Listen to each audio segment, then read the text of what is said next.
in this lecture we will discuss about sustainable building materials. So as you know, this is one of the most important actually chapters, one of the most important actually lectures, and important why? Because the building materials actually constitute a major portion of like the sustainability impact, because material in itself actually forms the largest bulk among everything, and it requires a lot of like resources, it requires a lot of like energy, and it creates like an impact during its lifetime, at the beginning of the stages of its lifetime, even after like at the end of its lifetime life cycle. So let's see like what are the actually tentative like a selection criterias.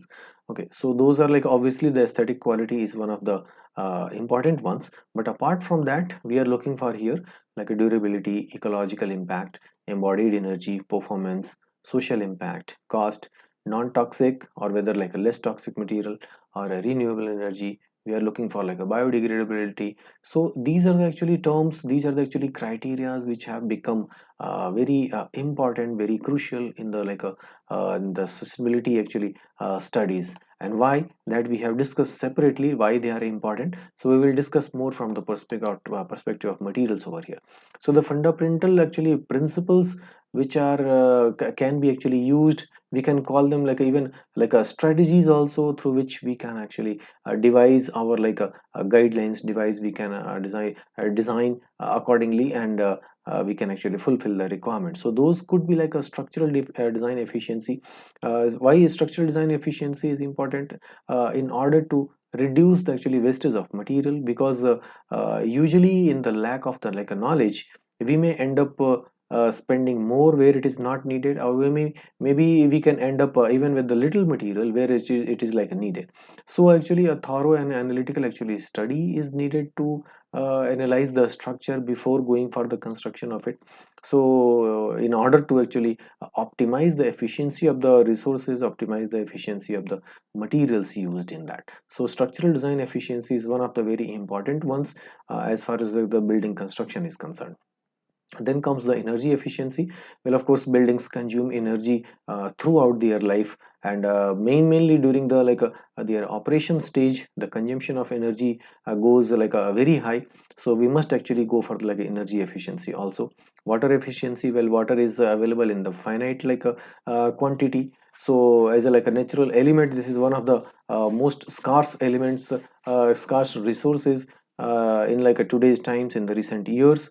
And we are seeing like what are the kind of crises which are happening in the non availability of water in the like summer months, and those like other like typical months. And material efficiency, of course, we can save on the bulk, we can save on the manufacturing processes, we can save on the resources itself. So there are several advantages for actually saving on the materials. And of course waste and toxic reduction. So see like how the rating method of GRIHA, Green Rating for Integrated Habitat Assessment, recommends sustainable building materials like a criteria in their like GRIHA framework. So the latest GRIHA framework version 2019 has three actually criterion. You can see over here criteria number 19, 20 and 21, which talk specifically with the like a material like a sustainability factors. So the first one is utilization of alternative materials in the building. So what it means over here, like we should look for actually alternative materials, alternative sustainable materials for like the other like regular materials which are like energy intensive, which are like a material intensive, which are actually which could be actually toxic in the nature. So it talks about you going ahead for the like a alternative actually of the those sorts of like materials, and it gives actually a good weightage of like a 5 points over here in its like a framework. The second criteria which comes over here is the about a reduction in the green actually greenhouse gas emissions like parameters through like a life cycle assessment. So it emphasizes on the like analysis, it is emphasizes on the like environmental impact assessments. Okay, it in emphasizes on the like evaluation before going for the execution of the actually project. So this is one of the very important points over here that we have studied in the life cycle analysis and EIA actually lecture, that we have to be very cautious about the evaluation of the building at the design step only before going for the final execution of it. The last one topic actually talks about here about alternative materials for like external site development. So that has actually got like 2 points dedicated for this one. So this also talks about like about the alternative materials for like a outside the building on the site requirements. For example, creating like a boundary walls, or maybe creating for like a pavers, creating like a landscape, creating like a other like elements on the site. So those also can be used for with the like a locally available material, which can be like a alternative to the like a manufactured or fabricated material from the like factories. So here if you see like the focus is on like saving on the like the impacts.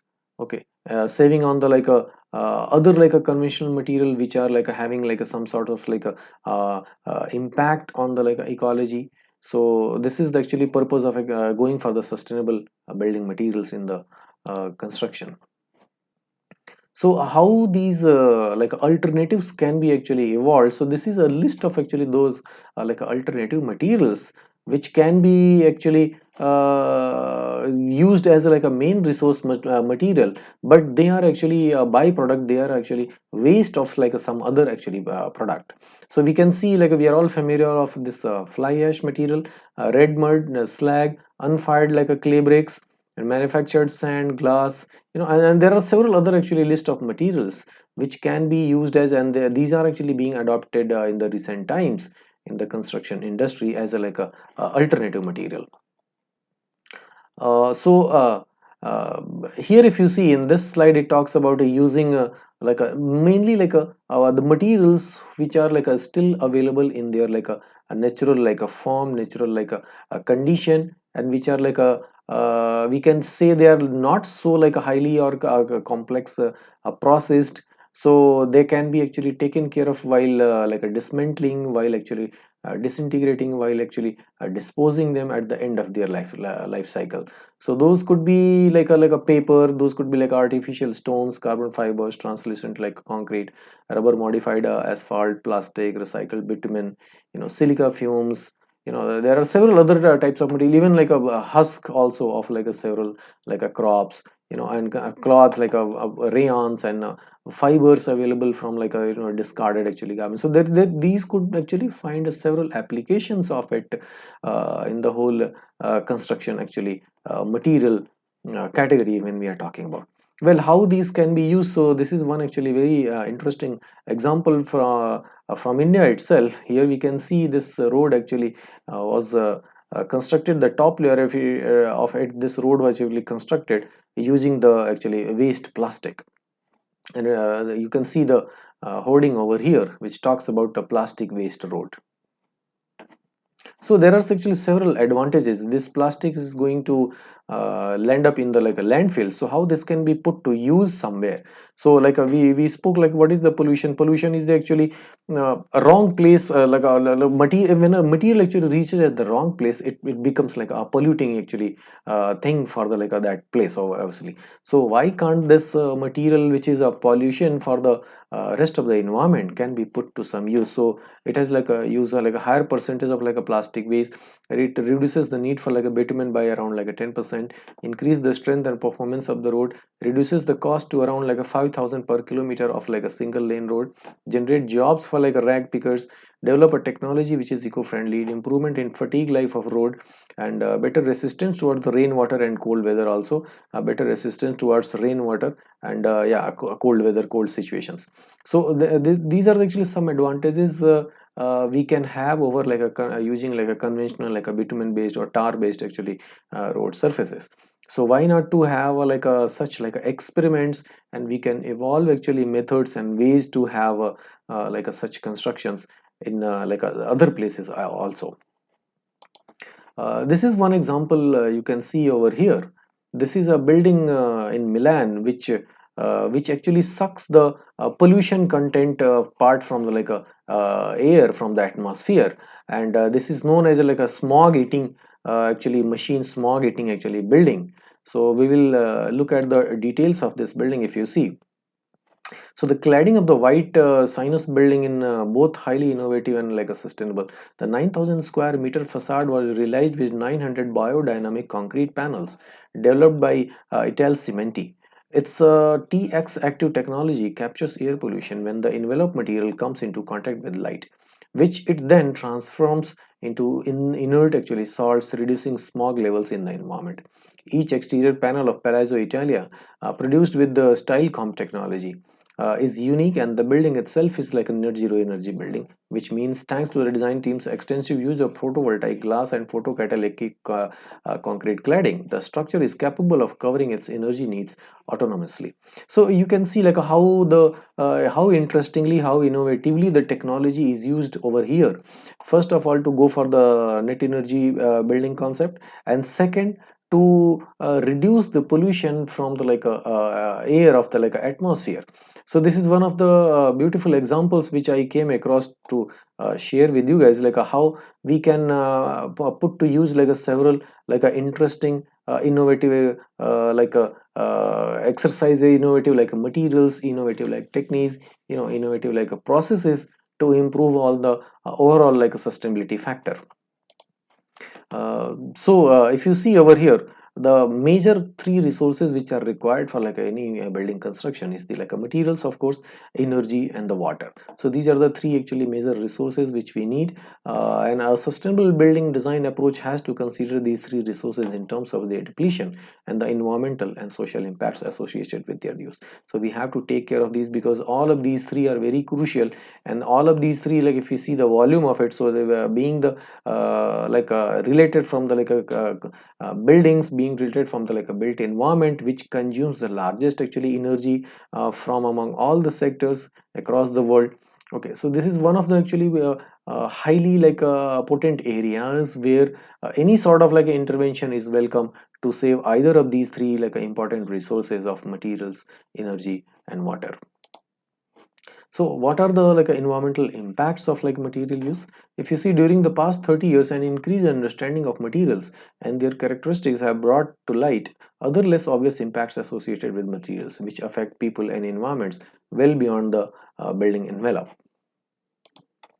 So the potential remoteness of the impacts of the material use makes the link between the cause and the effect. So when we talk about how such big impacts actually coming in the recent times, well, there is this cause and effect actually method in place, which is working to create actually imbalances. So by the human intervention, by the human misadventures in the ecology, to destroy actually forest, to destroy actually the pure state of water streams, rivers, lakes, and pollute the airs. So these are all occurring into other catastrophic events, such as acid rains, increased temperature, wildfires, and there are several repercussions you are already aware of. For example, if you see over here, the use of tropical rainforest timber paneling in the Europe, may result into some kind of a catastrophic event happening in somewhere else, some other country.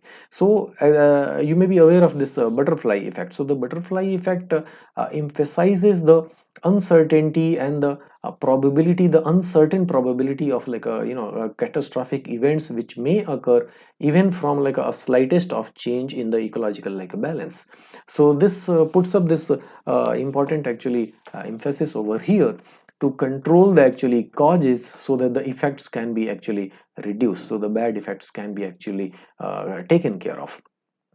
So Amazon is facing deforestation in the recent times, and there are consequential, not just the environmental impacts, but there are impacts on the society also, like the people who used to live on these forests, people who used to survive with the help of these forests. Traditionally they have been living there for hundreds and thousands of years. Now they are actually forced to move out, or they are forced to actually take up some other sorts of occupation practices and their livelihood. So this is not just the environmental impact. Such kind of activities had other social as well as economical impacts for the overall well-being of this planet.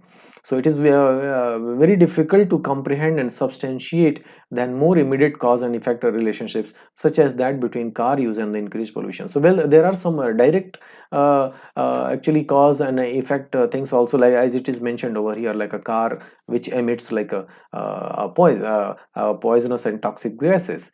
But there are some other like a subtle and hidden like a cause and effects phenomena also, which we are observing, which we have just explained right now, this butterfly effect, etc. So these are the ones which have actually very uncertain kind of like a catastrophic resultants over a long period of time. The impacts associated with materials can be remote with regard to both location and time, and they can actually happen anywhere. So for example, if there is like a lot of a mining of some metal or some material at one place, may result into imbalance in the like a water level, imbalance in the biodiversity of that area, and may result into some kind of like a other like a unnatural like activity somewhere else. So that actually uncertainty is always over there. There are some examples of like the timber might be used like thousands of kilometers from where the deforestation occurs, and then the detrimental effect of asbestos on health only becomes apparent decades of the contamination takes place. So we are all aware of asbestos and some other types of materials which are conventionally have been like a part of the construction sector. Okay, they are found to be one of the like a carcinogens. So and their impact actually one feels after a longer period of time, and that impact actually becomes like irreversible and quite damaging.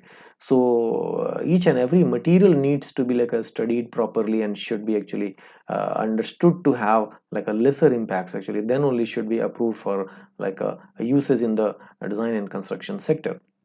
The resourcing of the materials, their manufacturing processes, transport requirements, use, and final disposition can involve wide-reaching environmental and social damage, including like a global warming, which is very obvious and universal, pollution, depletion of natural resources, destruction of natural habitats, extinction of plant and animal species, waste production, destruction of communities, and health problems. So these all of the in the recent years, these all of these have actually coming to actually true, coming to actually the places around us, whether from wherever we belong to, whichever state, whichever country, these kind of impacts are actually touching on each one's life in some way or the other.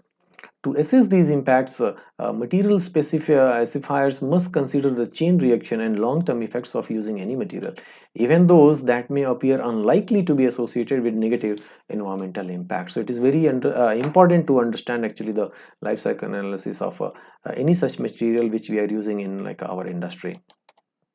So material resourcing, about this, building products are derived from natural materials usually, and that are harvested or extracted and then processed. So the moment actually processing, the moment actually this manufacturing gets involved, like a factory based manufacturing, the products actually these resources actually they come to possess a different a kind of a properties also, which may affect our health and the health of the ecosystem in multiple ways. So the first issue to consider is the availability of the a material resource. The risk being that resources may become depleted. This is a very obvious fact, and leaving future generations without that particular resource, and therefore at a disadvantage. Several actually such resources are so fast harvested, they are being actually extracted from the nature, that it is speculated that some resources may actually go completely actually exhausted from the face of the planet. Increased concern about the environmental impacts of mining and resources extraction has resulted in some improvements in these practices. Increasing number of forests are being managed sustainably, and there is a move towards small scale mining in preference to large scale. However, there is still scope for improvement, and by taking these issues into account when specifying materials, consumers can help push the market to adopt ever more sustainable practices. So this awareness actually very important to spread between the manufacturers, miners, consumers, every stakeholder. Well, what sorts of manufacturing processes we can go for? Well, materials are rarely used in their completely natural states. This is what we have seen. This is why are actually all of this new age actually these manufacturing and fabrication and like an industrialized way of actually treating materials has come into the picture. Some preparation or manufacturing is generally necessary to create a usable building product. The impact associated with manufacturing can include pollution to air, water, and ground, and so on. Manufacturing also generally requires energy, which is mainly derived from like a fossil fuels and is associated with global warming and pollution. So we can see like at any stage of like a products like a life cycle, there are impacts of like a some way or the other. And usually in like today's like a time, that the point is highlighted over here in the first line. If you see, like we are not using the materials in their like a almost like a natural or near to natural state. We are actually processing them, we are actually turning them into some other type of like a final product, and then we are using it. And this process itself, it has become quite detrimental to the like ecological balance. At one end of the environmental impact scale, there are like a natural materials. These are materials that are found in nature, such as like a timber and stone, etc., and that require minimal processing before use. A material with such minimal manufacturing impact is the adobe brick, for example, made with earth and water and dried in the sun. A process that makes use of like a plentiful naturally occurring material, uses like a manual labor and the sun's heat rather than burning fossil fuels, and consequently produces like almost no pollution or waste. So like we have seen like adobe houses. So adobe houses are the best example of utilizing natural resources without actually processing them. So whatever processes are actually adopted, those are also very natural. So the adobe actually material is taken, then it is purified, then it is like laid into like a molds, then it is like a sun dried, then it is put together with the mud itself and dried in the sun only. So it doesn't uses actually any external or like a artificial energy. It doesn't utilizes any like industrial processing. Okay, so this is one of the best examples of going with the purity of the material which is abundantly available in the nature. Well, for like a sustainable like material selection, there could be some criteria and some strategies, like minimizing the first of all the need of the material itself, so that we can get rid of the processing and every like other consequences which may arise later on. So building only when it is like a really necessary. Building like small, not very big, because with the bigger volume of the building, bigger size of the building, a huge amount of volume of the material will also be utilized. Designing for like effective use of the materials, design for durability and for reduced maintenance. Okay, secondly, we can go for the this grouping of like using existing materials, so that we can increase the longevity. We can reduce the production of the new material if we can if the old material is good enough to be used in the place of the like a new materials itself. So we can go for the reusing the existing materials, we can go for the like reusing existing building components, we can use like a recycled materials. So these are actually some approaches, some strategies through which we can take up our like a design exercises. There are some other strategies also through which we can design our like buildings, such as design to enable like a future buildings and materials reuse and recycling. So the designing itself should happen in such a way so at the end of the like a life cycle stage, the building and its components can go for like a reusing and recyclability like easily. They do not actually should pose like a complexity in like a dismantling or like a taking the components out. Designed for flexibility and desirability to maximize the building life. So there should be like a flexibility given in the building, in the like a design of the building, so that it can be used with the multi-purpose like application, and the adaptation of that building should be like a kept flexible, so that it can be used for a longer period of time and can in turn actually give its return in terms of like a usability, increased usability. Designed for durability, so that it can sustain for like a longer period of time, it can keep serving for a longer period of time. And designing for like a desirability, of course it should be appealing, it should be usable for the like a user. Designing for like recycling and to enable the biodegrading of the material. So the material also should be like taken care of in such a way so that they can go for the recycling, and if not, they should be able to degrade on their own naturally, without actually intervention from the like several like agencies, without for the need of like again like a further extension at the end of their life cycle stage. Well, there could be like a some thought processes given for like a material selection by like a specifying renewable material with the short generation cycle, regeneration cycles, specifying timber from like a managed and accredited sources only, for example like FSC accreditation, managed forest managed forest actually systems and all. Like the countries of like Canada and New Zealand have actually this kind of mechanism in place right now, so we can learn from these places and we can evolve actually similar practices in our own country as well.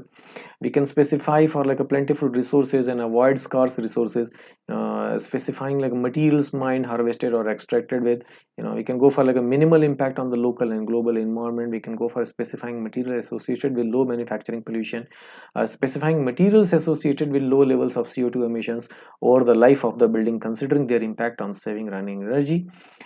Consider manufacturers' environmental policies, track records, and reporting.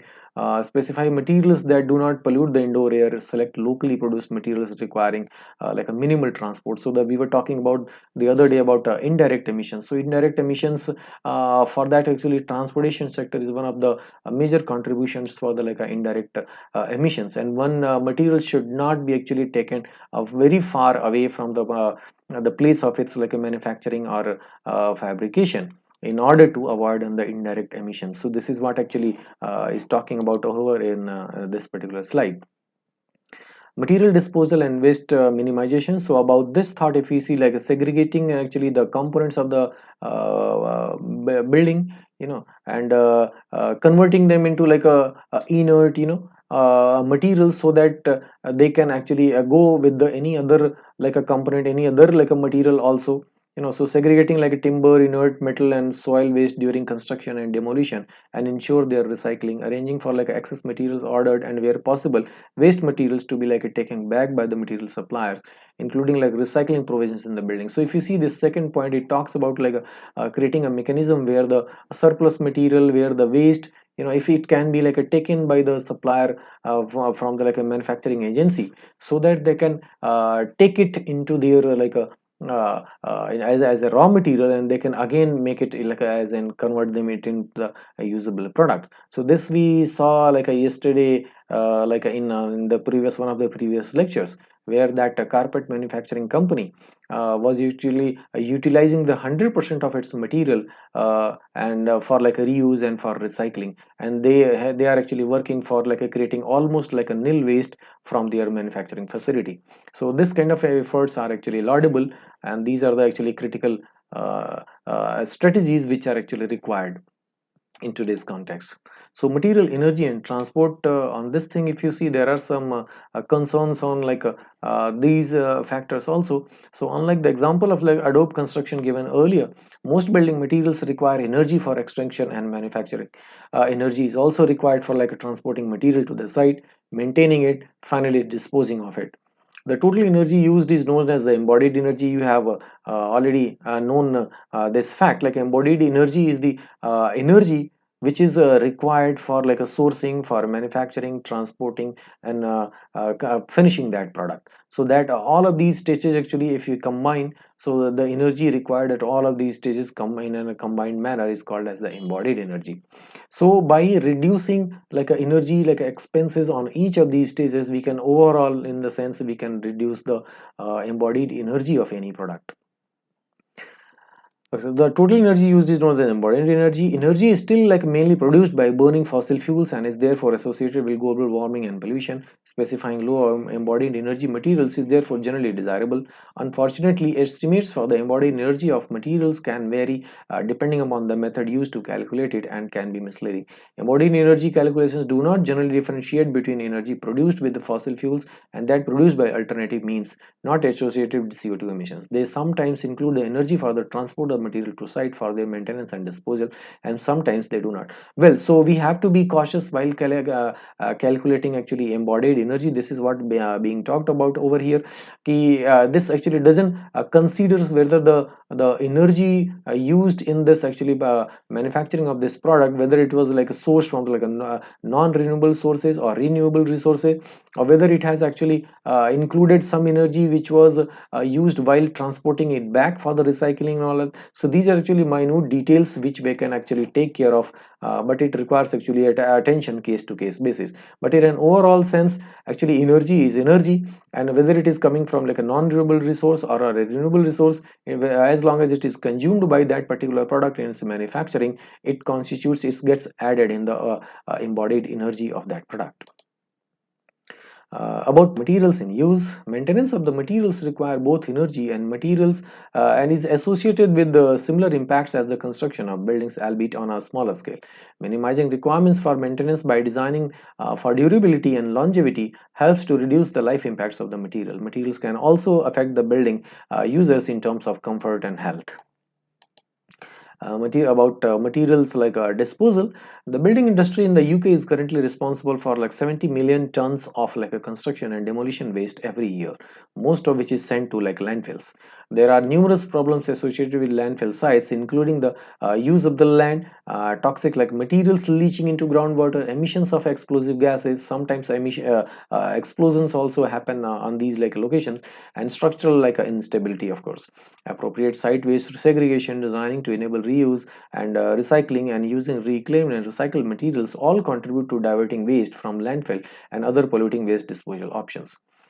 Building design can also encourage recycling of domestic or commercial waste by providing appropriate recycling facilities in the building. Building design can also encourage recycling of domestic or commercial waste by providing appropriate recycling facilities in the building itself. Well, another actually strategy over here is like for designing for like a longevity. Well, what is longevity? Longevity means like if we can expand the actually lifespan of any product. So if we are expanding the lifespan of any product for like for example twice, so that directly means we are saving at least production of another unit of that same material by extending the lifespan of the first material in its place. So by using the material for like a twice of its like lifespan, we can at least save on the one unit of that material. Is as simple as that. So the production of new materials is inevitably linked to environmental and social impacts. To minimize the need of new materials, it is important to make maximum use of the material already in existence. Furthermore, making use of existing materials which would otherwise have entered the waste system reduces the impacts associated with waste disposal.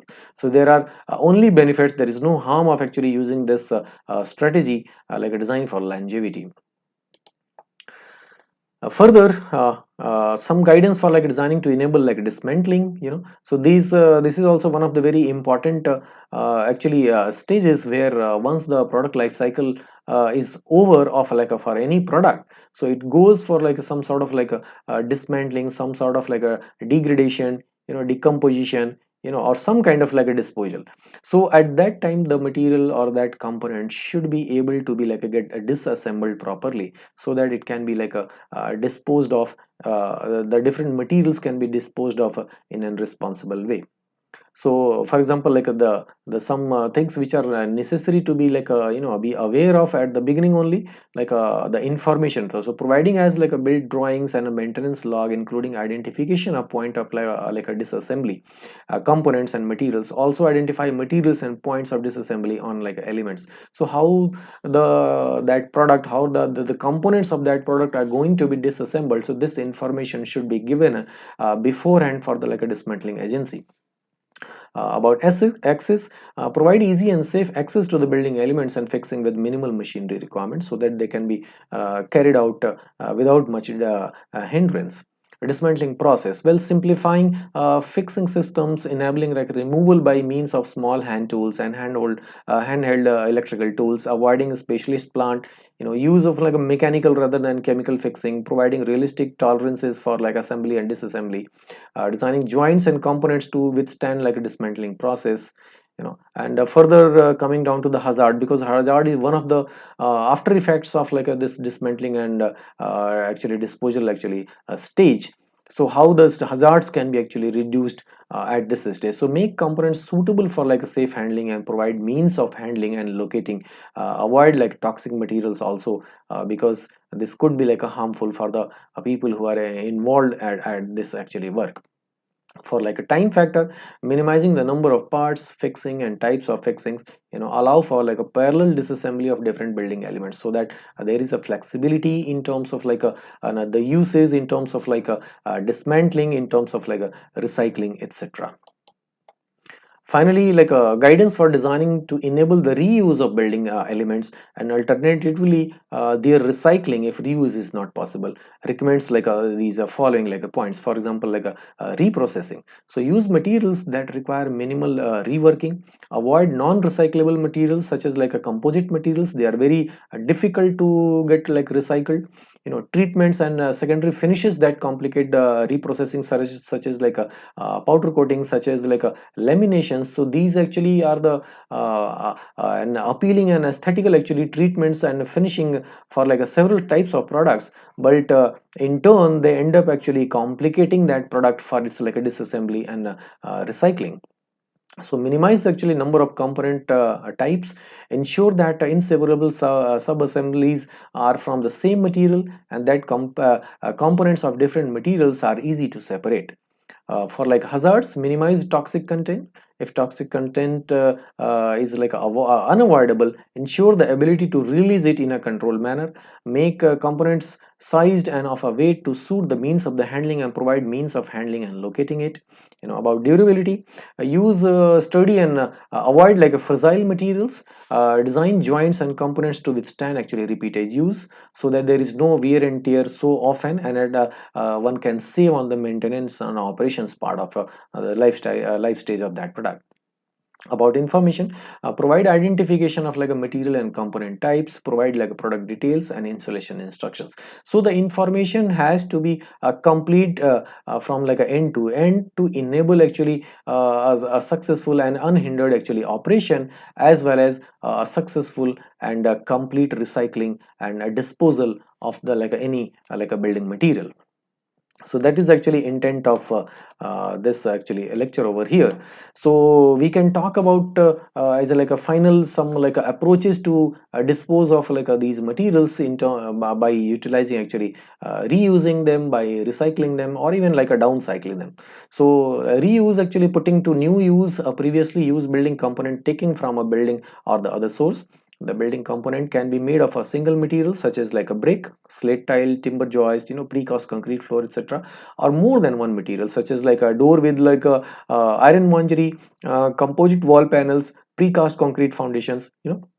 So it can require no processing, or for example like a roof tile also, or significant processing, or like a paint stripping and finishing doors, etc. Second, like recycling. So reprocessing a material or component to form the same or an equivalent material or component, such as like a metal roofing recycled to make like a new metal roofing or wall cladding, etc. So they can go for like a recycling or reusing them.